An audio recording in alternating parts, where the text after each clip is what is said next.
and more so was used for a shift change. Cool. All right, you guys, we'll kick this off.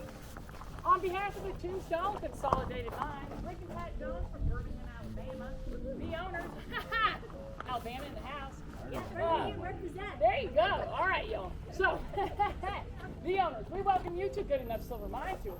My name's Abby, I'm your tour guide, and today we will be stepping into history, into the 1800 silver mine from which the town was formed.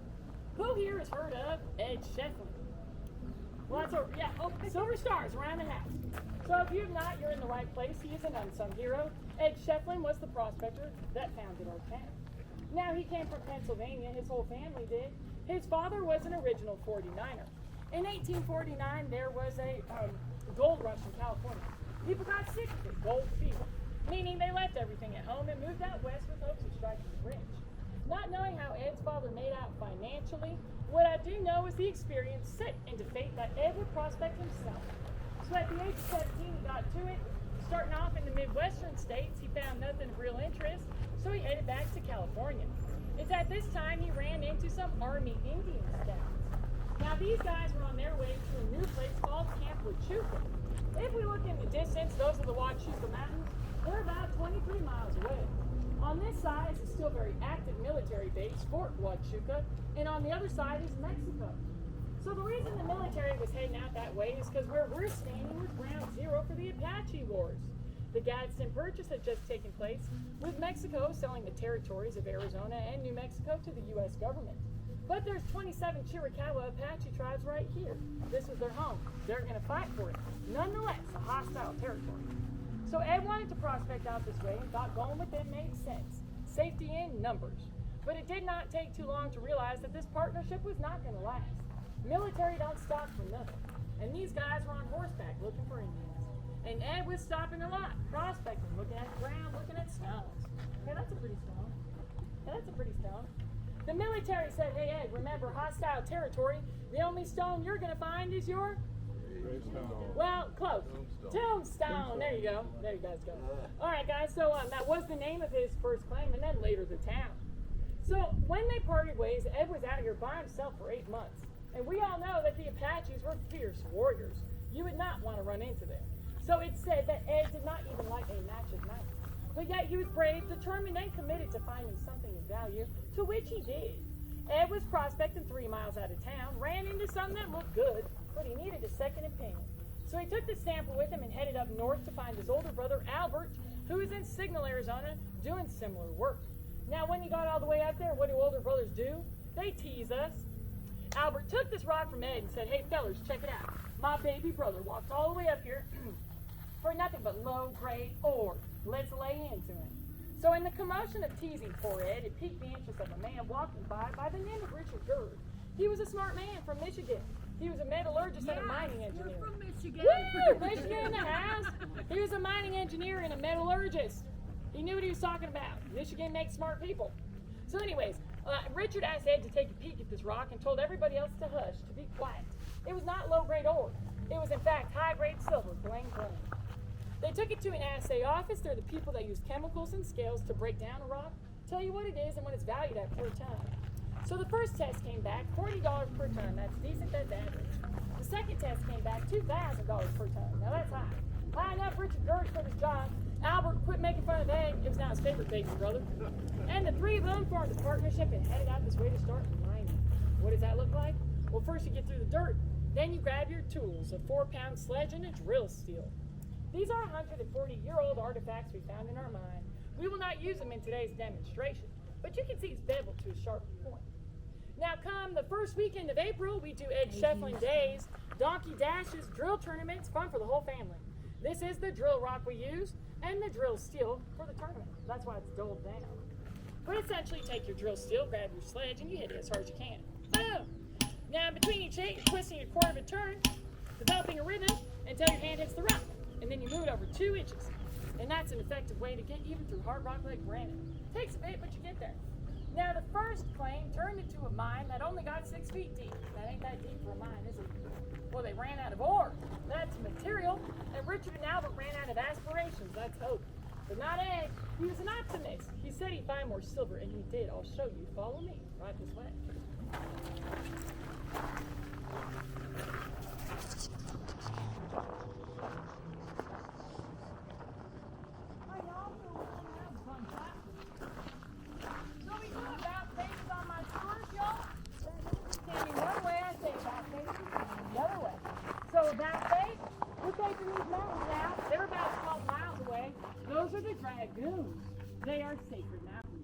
legends that used to live there. Cochise and Geronimo. They lived out there, y'all. Now there's a hike you can take to see Cochise's stronghold, where you can see how the Apache slackers had the full advantage. Now once Geronimo surrendered, a lot of the tribes moved south towards Mexico, making it safer to prospect out here. Let's go. So from those mountains, here was 40 square miles of mining district, 12,000 claims, 938 active mines. Of those, 26 were made completely unproducers. Of those, 19 belonged to Ed Schieffelin, Richard and Albert. When the three sold, they each made $600,000, which is $18 million in today's time. Can I get a yeehaw? Yeah. Hey, y'all, meet you at the first.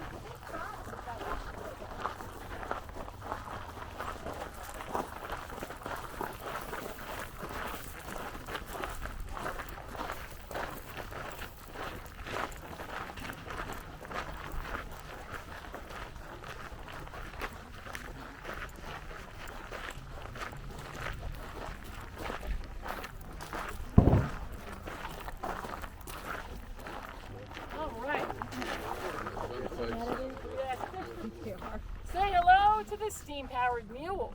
This is the first piece of equipment you would get when you hit the 150-foot level in a mine. It would remain on the surface and operated with coals, water, and steam. It would have this cable that could drape over an A-frame, and attached to the cable would be this ore bucket. Complicated piece of machinery.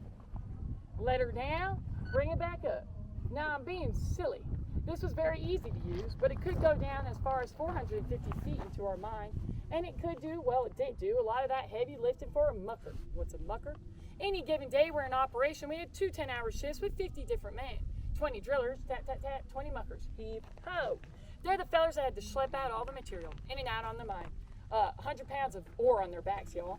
So when the steam-powered mule came along doing some of that heavy lifting, it was a friendship made in mining heaven. We also had 10 foremen who handled the explosives. Anybody here ever played the cherry bomb? If so, just give me a little shake of the helmet. Now this is the blasting powder they were working with here back at the time. So there'd be a hole drilled in the rock 10 inches deep, tap, tap, tap, fill it with that blasting powder, put a cap on it with the fuse, light her up, it would burn 45 seconds to the foot, giving you enough time to run out the mine. 2 hours for the dust to settle, and then they blow that whistle for a shift change. 6 days a week, except for Sunday, that's the Lord's Day, and repenting was needed. As we make our way down, do watch the rocks, they can roll. Ed Schieffelin said he found more silver, and he did, right here. We saw this little cover in there. Ed was prospecting here, found something that looked good. Maybe some business something that looked good. We took it to the SAR. The test came back, $1,800 per ton. When Ed heard the news, he said, sounds good enough to me. This is the original entrance for the Good Enough line. And that's the tourist trap.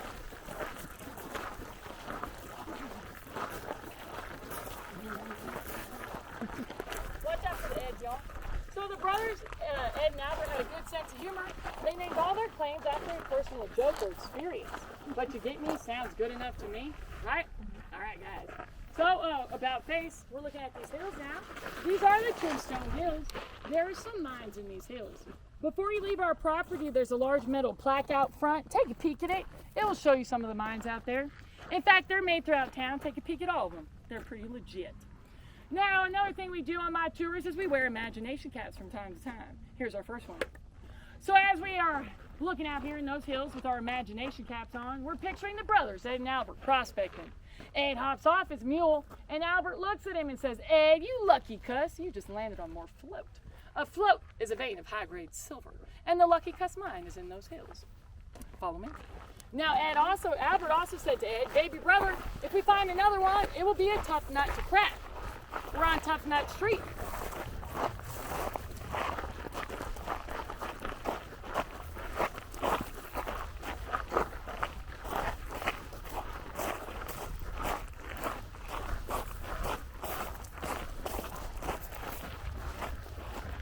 As we make our way down, y'all, you'll see a rock face in the wash directly in front of us. That is the Tough Nut Mine. The entrance is just beyond that precipice. But she is a gorgeous mine. We do dinner theater in the Tough Nut, only one in the world.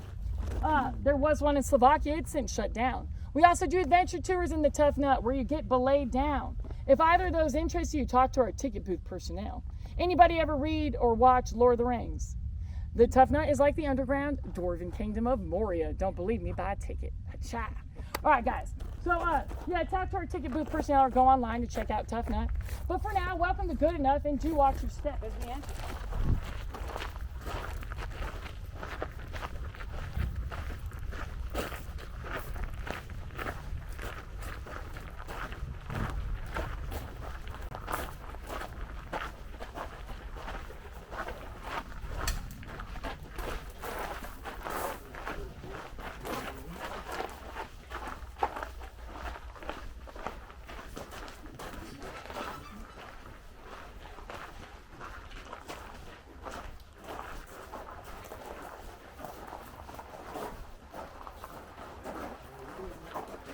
So the Good Enough mine is a pristine mine, meaning we've done little to it. We've added guardrails, lighting, and some stairs. So this is the time we ask you to help us keep it pristine. We gotta be mindful of the mine. It's rule time. I need to see some eyes and shaking helmets. All right, thank you. So the first big one is these timbers are old. They're 140-year-old ponderosa pines off the Huachuca Mountains, and they're keeping the world up over our heads. I'd like to keep it that way, so please don't knock into them or take a sliver home as a souvenir. But if you are leaning or touching a timber, I will have to pause the tour and point it out. You don't want that, do you? Another thing is, you know that expression, timber! That means you don't want them to fall down. So everybody avoid the timbers, okay? The next one is, as humans, we have oils on our hand that breaks down a rock 10 times faster than natural. So we ask that you don't touch the rock. This one's a little different because nothing's even underground, so I know you might need to brace yourself here and there. As such, if I see you touching the rock, I'll gently remind you and go something like that, right? If you see me touching the rock, remind me. Same goes for all of us. We're a team, right? We're taking care of the mine together. Now, speaking of being a team, we're going down together, coming back up, right? Taking us there are 60 steps. If you don't like that, take 2 at a time, make it 30. A tall miner, a tall one, was 5'6", 5'7", all right? We have a couple extra inches on our heads. So we got rock down there that we spray painted red. We call learning rock. It's telling you to duck. If you don't duck, you'll learn why we call it that. If your helmet does come off your head during the tour, put it back on before you stand up, right? Don't cross the yellow chains. There could be a drop on the other side. And remember, I like you guys, right? We all want to come back up. Take as many photos as you want. That's totally cool. Just don't lag behind. And the last rule is to have fun. Cool? Let me just check my earnings. All right, guys. Follow me.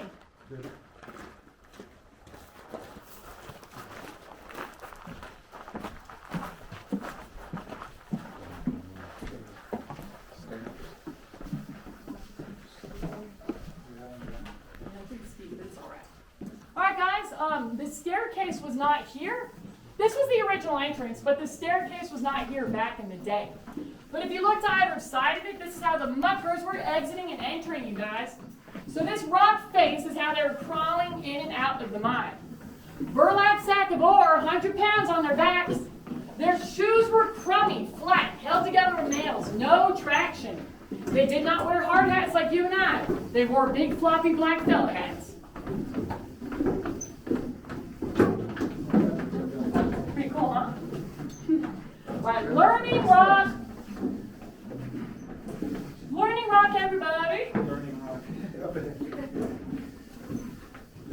And buddy, the last 2 steps at the bottom of the staircase are kind of a dramatic step, all right? Everybody watch the last 2 steps at the staircase. See, they kind of launch you off, don't they?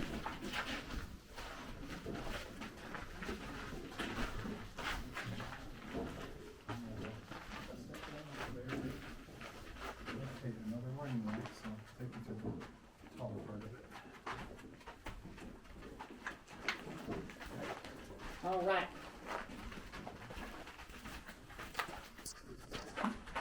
And you good? This good? It's okay? Yes? All right, all right. All right, everybody.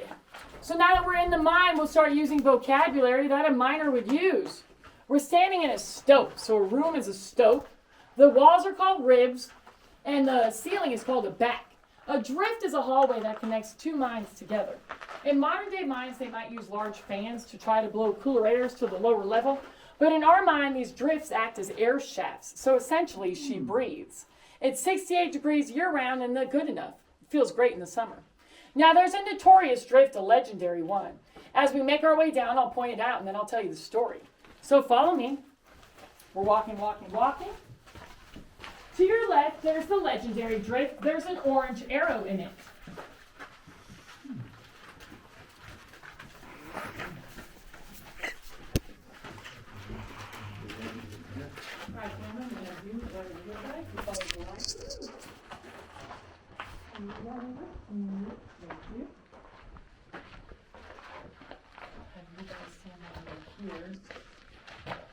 All right. Good. All right, we're just going to fill in this space. Ladies, you want to stand on the trap door with me?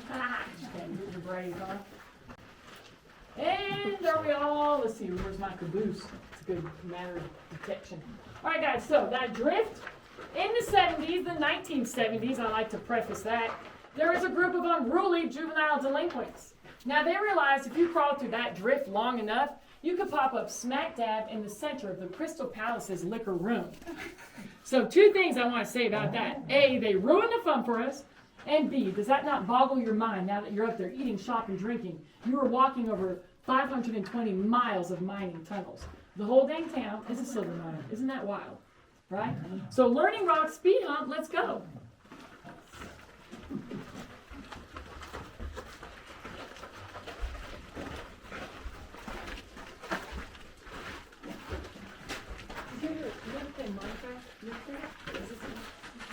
Did you get it? Oh, watch out, guys. Yeah, there's a Learning Rock and the speed hump there. Y'all good? It's actually good luck in some countries. It's called a mining kiss. Yeah, that can do a little bit. You all right, though? You guys are good? Yeah, I'm good. All right. So let's see. Another term you hear is a vein. A vein is a streak of material in the rock face that's worth something. That's what you're mining out. So everybody sees the lights on this black rock? Yeah. So if you follow my finger and you can readjust however you need, this is a vein. Cool? So there is a black vein streaking across the rock face. If anybody needs to see it, please move around to do so.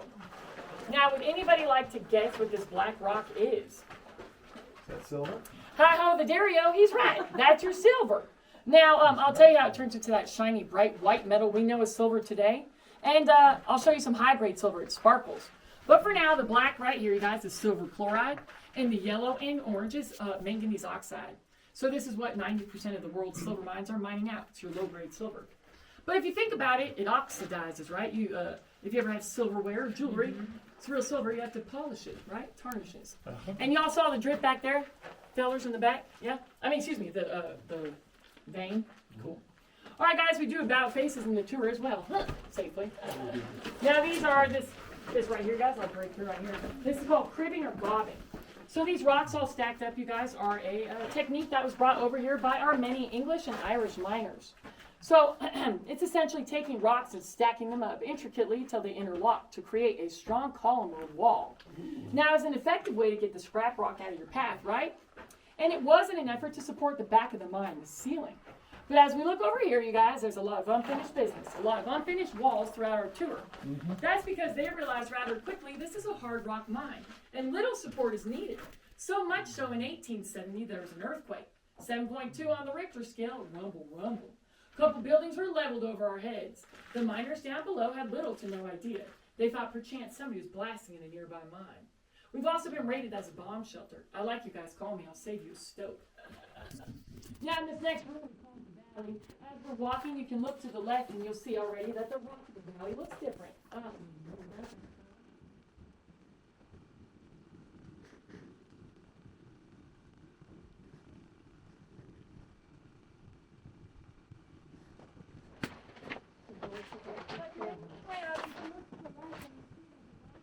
In this room, what's different on the left-hand side?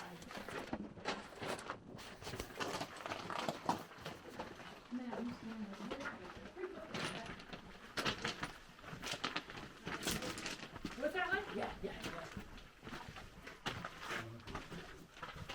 You're good.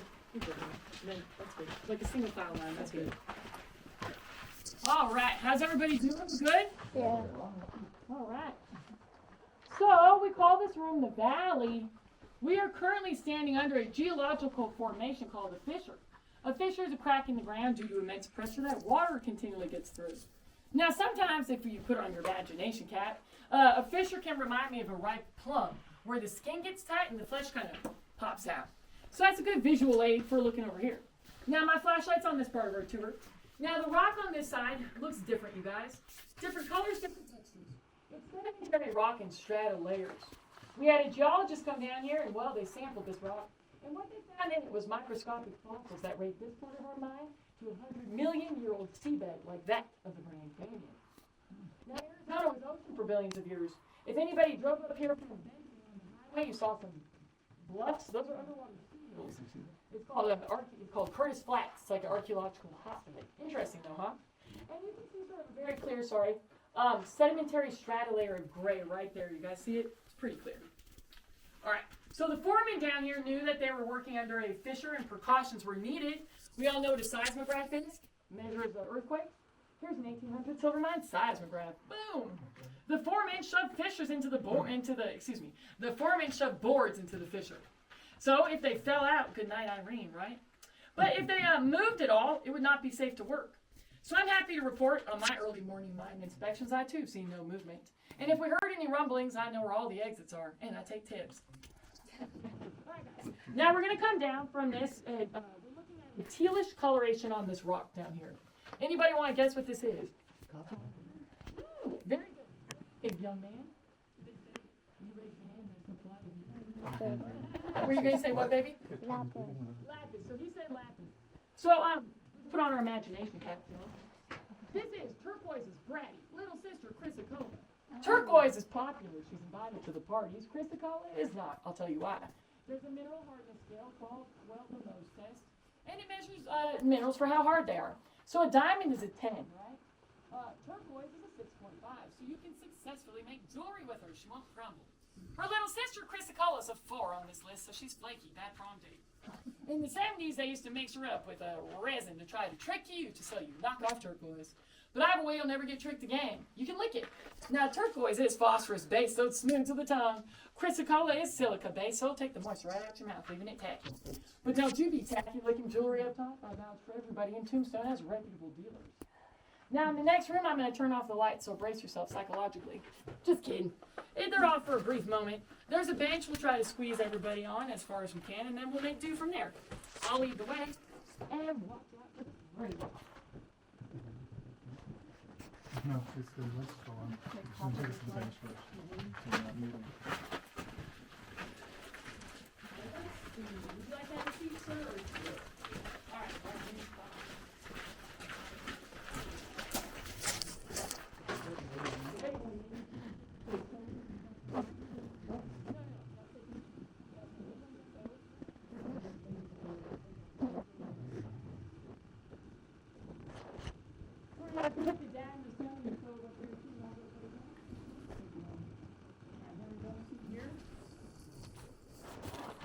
and then we'll see how much fish we got.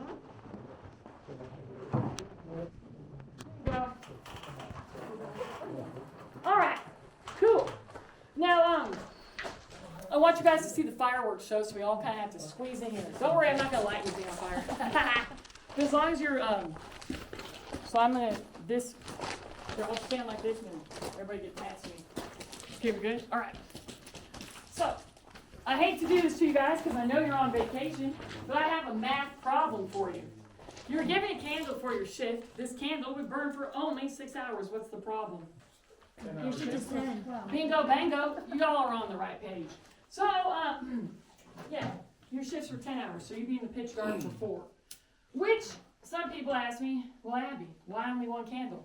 To which I retort, has the mining industry ever been known for their tender, loving care of their employees? Especially back in the day, not so much. So it was a ration, y'all. It was a financial issue. You only got one. You're working in the dark for 4 hours. All right, so you come to work, you find your tools. You then find your foreman who tells you where to take the material out the rock face, all right? You get down there, stick your candle into it, and get to work. So a 10-hour shift like that with the candle would be 20 to 22 holes drilled in a row, then blasted out by the foreman. You're about to go all lights out, so just make sure that you're stable. So remember when your hand hits the rock, you move it over 2 inches, so you develop that pattern. If you've never been in pitch dark before, you can take your fingers, touch your nose, and then wiggle them in front of your face. Gotcha.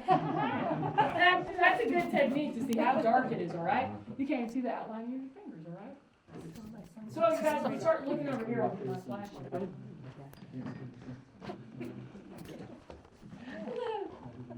All right. Now you guys will do the perfect. Football shape indentation right here, okay? So this is 20 to 22 holes, right? Drilled in a row, block, block, block, block. See? Fill with that blasting powder, each hole, block, block, block. And then with that fuse, light her up, it would burn the 45 seconds to the foot. So right here, guys, so this football shape indentation is 10 hours only. I wonder how long it took for us to get to where we are right now. Because ever since we went through that metal gate, everything we've walked through till this point was solid rock. Everything we're going to walk through until we go up was solid rock. We're only making our way through because these miners hand drilled it out and carried it on their backs. Wild, right? If you put on your imagination caps, you think of a tree up top, right? You cut your tree, you have a stump. The stump is the entrance to the mine. So there's no telling how much space is in between the silver vein. So you might chase one and build a drift or a stope like we're standing in. But sometimes there might be silver there you wanted, it's just gone, right? Boom. Alright guys, this is called the single jack, one man, powerful enough. But we had an outfit down here, that was a partnership, a duo. They had to work together very well. It was called the double jack. 2 men, 2 candles, that's cool, you got light. But this puppy, this drill bar weighs 40 pounds.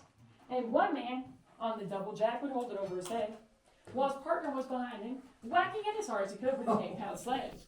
Now, in between each hit, you twist this a quarter of a turn. This would vibrate drastically. And you could not talk down here, right? Bang, bang, it was too loud. So the way you communicate is you have the light roll shift, right, on the double jack. So the candlelight, the dot at the end of this drill bar is glowing, okay? So when it's time to switch out places, you'd let your partner know. After that last black, simply covering up that dot. But imagine if you moved your hand 2 seconds too late. That's what they call minor surgery. Now, these miners got paid really well. They got paid $4 a day, which doesn't seem like much, but it was. In comparison, an army captain in the Apache Wars was making $15 a month. A ranch owner was making $20 a month. So $4 a day is handsome pay. There's that expression, work hard, play hard. Now I'm Irish, so I'm allowed to say this. This is terrible stereotype. But what do they say about us, y'all? What do we like, or what do we know? Yeah.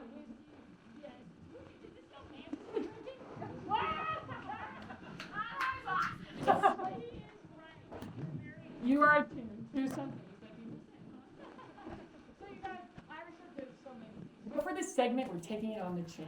Because above our heads at this time, a 3-block radius had 118 liquor licenses. That's an obscene amount. That means every door you open, there's a shot of whiskey waiting. Maybe 3, maybe 4. Who knows? Woo! So when you came to work, all the miners were assessed up top by their bosses. So every 4 minutes before you make your way to the mine, and they're looking at you for handshakes, tremors, word vision. And it wasn't always because of drunkenness or alcohol consumption, likely due to something far, far worse, called miner's disease. Now you worked a 10 hour straight, only one lunch break, 15 minutes, that's it. A favorite of our miners was a can of peaches and beans. We found these down here, so they are artifacts. But as I lift up their lunch can, I will show you a silver ring and plug with the base of it. That's lead. Y'all attached to 45 caliber bullet. And frankly, I say that bullet more humane. Mad miners disease turned out to be severe toxic lead. So then, but the can was filled with lead. Not a great way to go.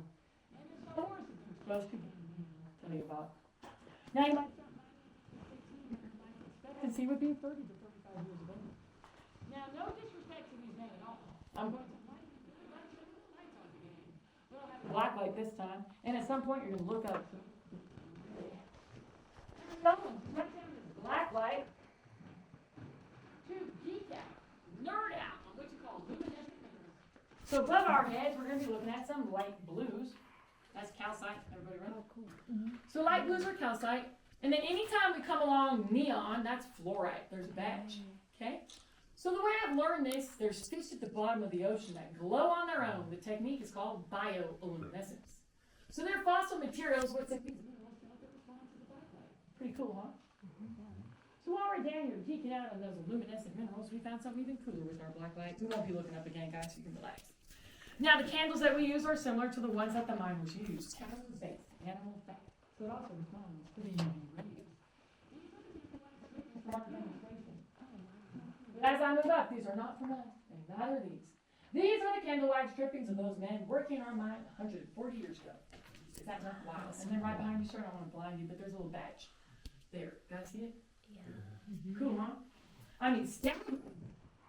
My coworker wants to have all black light tour. I told him that's a rave.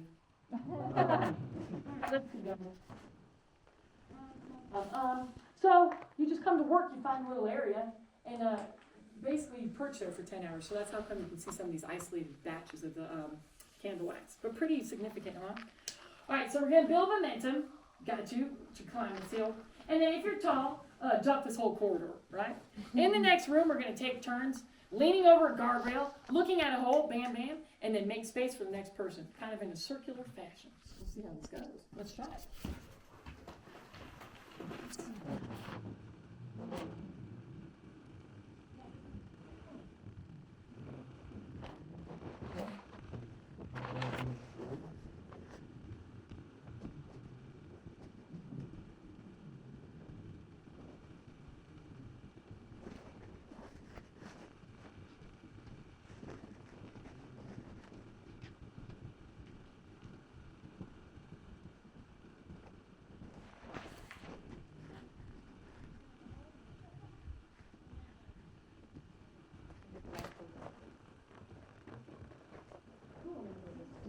Perfect formation.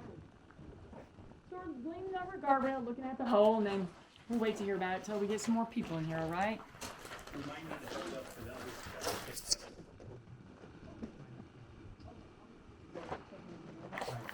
Yeah. All right, guys, so we're leaning over the guardrail, we're looking at a hole. Let me just go. Yeah.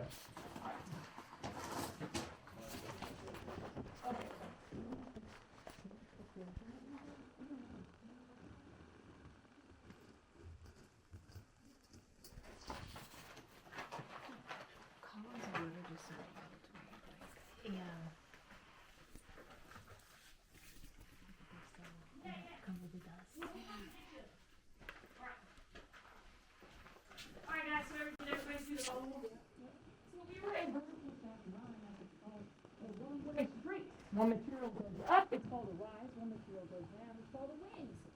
So that's a W-I-N-Z-E. That's a wind hole right here, guys. So that means if we were at work, we'd have our coworkers down there.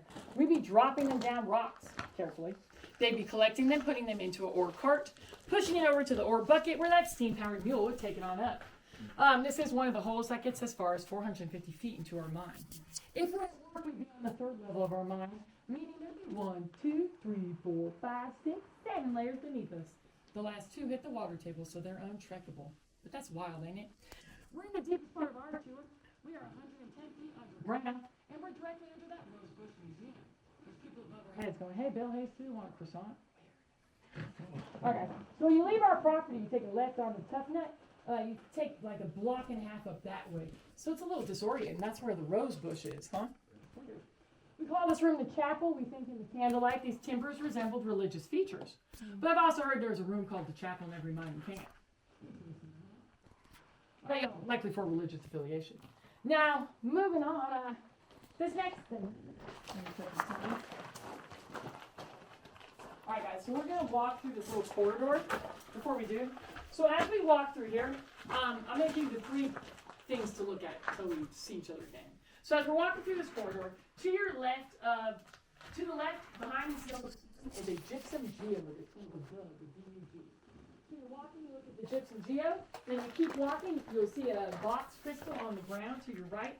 They are old, they take a long time to grow. Ours could be up to 800 years old. It's made from gypsum and calcite, and we think the miners left it here as a marker. So here we go. Walking to your left, Gypsum Geo behind the yellow chain. It's called the VUG, or VUG. And then right here where I'm standing is the box crystal. Yeah. So the box crystal is, again, gypsum and calcite up to 800. Okay, guys? So we got the gypsum geode, then we got the box crystal. Now we're trotting down a hill, and at the base of it, I'll show you high grade silver, okay? So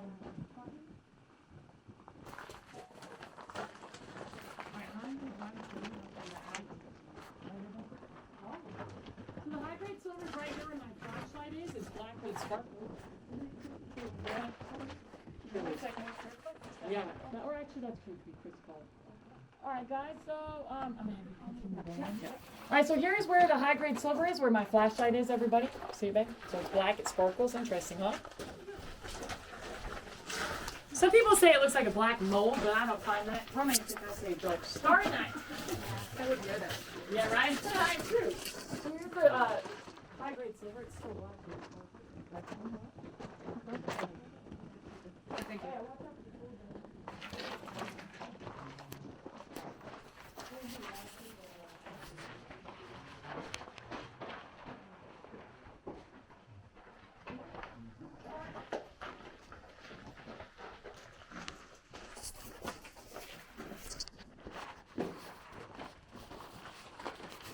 Alright guys, so this is the room where we talk about how they process silver. So you have a sizable amount of rocks like this, you guys. Picture a pile 3 times the size, right? Look up to the surface on the shoulders of those men or the steam-powered mule. Now, a pile 3 times as big would be greeted up top by magnificent-looking wagons. They had huge steel wheels, and they were pulled by the teams of 20 horses, donkeys, and mules. Now, you need a lot of water to process silver, and at this time, the mighty San Pedro River used to flow freely. But that's a whole other tour. Anytime you drove over a bridge to get here, I'm assuming you drove over the dry riverbed, but that's a whole other tour. Now picture that, well, put on your imagination caps, y'all, and picture the river flowing with water. At this time, the town of Charleston was at the banks of the San Pedro River, and it acted as the silver processing mill. So the first step is you load up all these rocks, you take them down over to Charleston, and you unload them. Put them through 2 steel jaws, crushing. Till this rock is about this size. Ooh, ah. So you take chunks like this and you put them into large steel barrels called ball mills, where you're tumbling them with large cast iron balls bigger than this. Ooh, ah. Ooh. So now you're tumbling that with these cast iron balls, so you're shaking these chunks into gravel. So now you take this gravel, you lay it out in a conveyor belt where it's further crushed, pulverized with a significant amount of pressure. So now these rocks behind us are a fine powder or dust, like flour. You take that fine powder, that dust, you put it into a mixing bowl or vat. You draw on the river water, and you start to boil it with several different chemicals. One being mercury. Remember I told you something worse than lead's coming down the pipeline? Well, mercury is terrible for you. And these young men were inhaling boiled mercury fumes. When you took the job at Charleston, your life expectancy rate dwindled down to 3 years tops. When the people up top found out that their employees were dropping at an accelerated rate, they said, let's do something about this to take care of them. Let's switch out mercury to a safer substance called cyanide. Well, cyanide's only lethal if you ingest it. It's indigo blue in color and smells like almonds. I learned that from CSI The Crime Show. Anyways, you take this fine powder of the dust, you put it into the mixing bowl, you draw in the river water, you take cyanide and some other chemicals, and you start to boil it and stirring it. And what happens is science, chemistry. That fine powder turns to a liquid, it floats to the top, that's your silver. You ever heard of quicksilver? That's extracting mercury at a fast rate, high cost, it's not popular. All right, guys, you can get there with cyanide, it just takes a little bit. So here's your liquid silver. You're able to skim it and pour it now into 180-pound ingots or molds. Why so heavy? Anti-theft device. Yep. Can't go off high-ho silver with something that heavy of a load, right? Now, let's see. A bar of gold is just that, a bar. Our silver was a dome shape or a gumdrop shape. We have a replica up top, so I'll show you guys, okay? Now, the wagons that were coming to pick up our silver were bigger, badder, better than the first ones. Huge steel wheels. Same team of 20 horses, donkeys, and mules. But these wagons could hold up to 12 tons. That's a lot. So you load up the wagons. They take the day trip down to the town of Fairbanks, which is not a day away. It's not a day away. It's only hop, skip, and away today. Fairbanks is a well-maintained ghost town if you're into that. You can't buy a t-shirt or a Slurpee, but you can walk the grounds and maybe find some old chunks of railroad. Fairbanks was the original railroad town before Benton was there. So when the train was there, you loaded up with silver and it would head east past El Paso all the way to New Orleans, where all this silver was being minted, pressed into U.S. currency, coins. So if you ever find a Morgan silver dollar with the year 1880 to 1883 on it, there's an eagle on this coin, and in between her talons is an O. That's the O mint saying all the silver in that coin is pressed from good enough only. I do a little Mary jig for that one. Anything past that year was Comstock silver from our consolidated mines and some out of Nevada. Now what happened to our 20-year illustrious mining operation? 1878 to 1898. Now some people up top will tell you that we flooded, but that's only partially true. That's part of the story, guys. That is a very big part of the story. But more so what happened to our silver mine is the same thing that happened to all the silver mines across the U.S. of A. Government, politics, and economics. It's time to put on your imagination caps because it's time for my imaginary PowerPoint. At this time, we were valuing and standardizing our currency by a bimetallic approach. Gold and silver, bling, bling, as one. The sister metal. Now everything's going fine until the president decided to tinker around with dropping the silver standard, and eventually did. And it had negative ripple effects across America. People were unemployed. It was almost a mini depression. So this president with some members from Congress, one by the last name of Sherman, created the Sherman Act, where they took out their quills and they said that was a bonehead idea. We don't know why we did that. It did not behoove the American society. So what we're going to do is with this Sherman Act, instill that the silver standard goes right back up there next to gold for the unforeseeable future. And that's what they did. Bling, bling. Gold and silver, the sister metals at once. Back to work in action, everybody. If people are at work, things are going well. Until the new president comes along by the name of McKinley. And I don't think I like him, so I snarl on my face. McKinley did not like the silver standard for whatever reason. So he redacts that bill. He rescinds it. He dropped the silver standard, making it only the gold, and at that time the price of silver dropped down as well to 24 cents per ounce.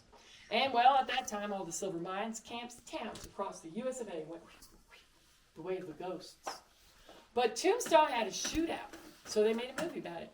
Then we made another movie, so we stayed relevant. And I don't know if you've heard, but we're the town too tough to die. Ha! Take that home with you. Have you heard that? We're the town too tough to die. Ha! Now, my boss has told me that there's no more silver mining across America. It's not lucrative enough. It's not cost effective. It's all done overseas, China, India. If it were to become cost effective or lucrative enough to start mining it, we have silver here. I've showed it to you. But modern day practices are what you call open pit. So that's two steel jaws ripping her open. There goes the whole town now that we know it's a silver mine. And I don't know about y'all, but as I stand here and I look at all the hard work these gentlemen put forth, I don't think you can put a price tag on it. Luckily, I work for people with the same sense of integrity. So as far as I know, it's a tourist attraction for you and your kinfolk. Now, that's a whole lot of material. There's some things I want to show you up top, but until we get there, are there any questions? Nope. All right. So let's see how we want to do this. All right, bud, do you want to come back down this way and meet us? Is that cool? All right. You want to? Yeah. Do you have a little flashlight? I don't think I Yeah, you'll be good. All right. All right. Yeah, that's good. Oh, God. Oh. That was good.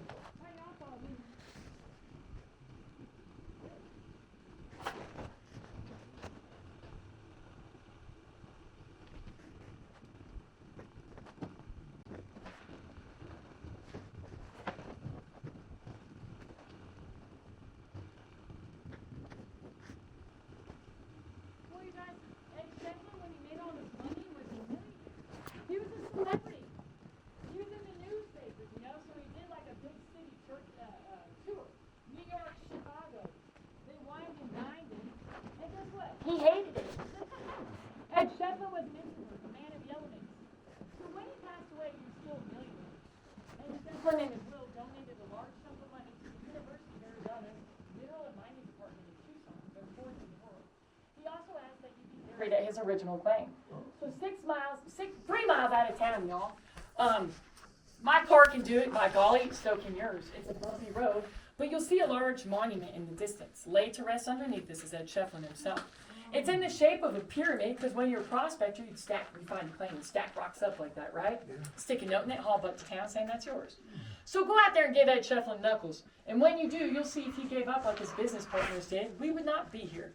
For that's the mine that only got 6 feet deep, and there he lays in it. If you can't go all the way out there, go say hi to Ed Schieffelin in town. There's a large statue in the town park. Yeah, you go give him knuckles there. Right, guys, play it out. Nice, fancy seeing you two here.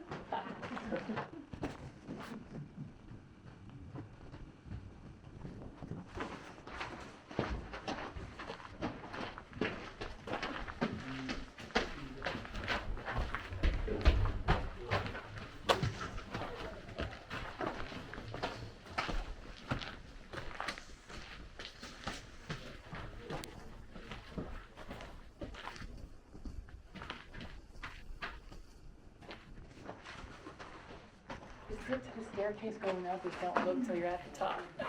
It makes it go by faster, huh?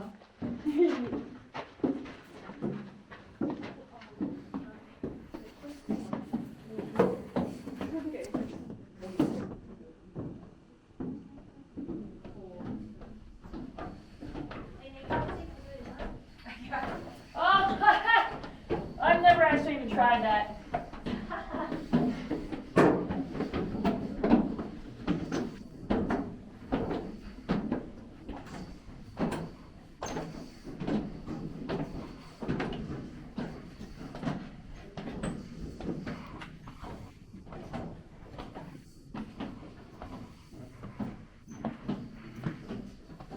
And then take your time on the staircase. We'll figure it out.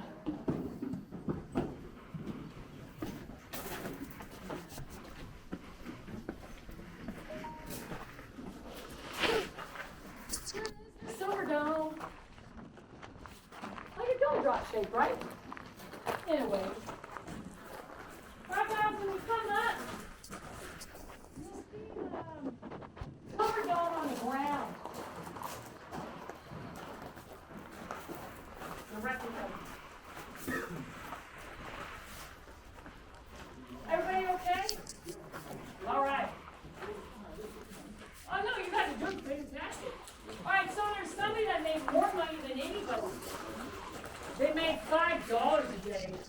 They handled a large ladle called the Honey Dipper, and they scooped out the business from here, the Honey Wagon. Anybody want to guess what this is? Right behind you, my lady. This ain't a stove. It is your toilet. It's right, he knew. So you guys, we're looking at the portable bathroom called the Honey Wagon. Now y'all know this term, don't yank my chain? You heard this term, kid? Don't yank my chain means don't mess with me, don't tease me, right? So it comes from this. Nothing's even underground, so the fella that'd be pushing this from pit stop to pit stop, to keep it in place on those rails would have a large block of wood. On that large block of wood would be a long chain. If you gave it a yank, you could send your buddy on a pretty crummy roller coaster ride. My name's Abby. If you enjoyed the tour, hit us up on TripAdvisor and give us a high rating. If you didn't, my name's Petula. Queen of the donkeys. And if anybody wants, they can head back up. Totally cool. Just follow your boat up the right way. Cool? Thank you, Abby. Thank you. Thank you.